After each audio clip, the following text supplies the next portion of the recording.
Perfecto. Ellos le ponen un 10 y es que en esta fiesta no hay tiempo para aburrirse.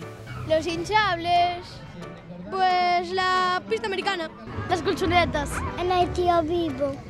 Hacer talleres a colchoneta de tobogán o columpio de esos. Lo difícil es decidirse.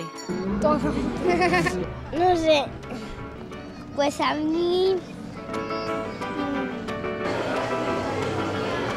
Los hay tímidos y ruidosos.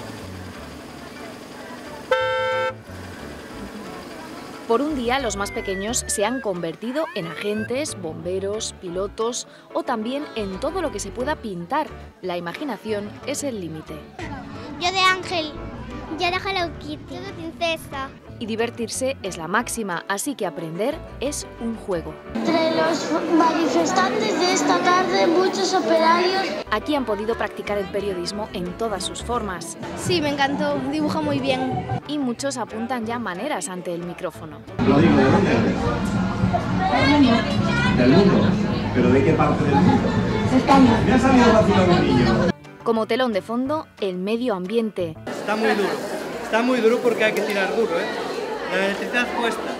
Los asistentes han podido ver los casi 300 proyectos de energías alternativas en los que niños y profesores han trabajado durante todo el curso al amparo del programa Voz Natura.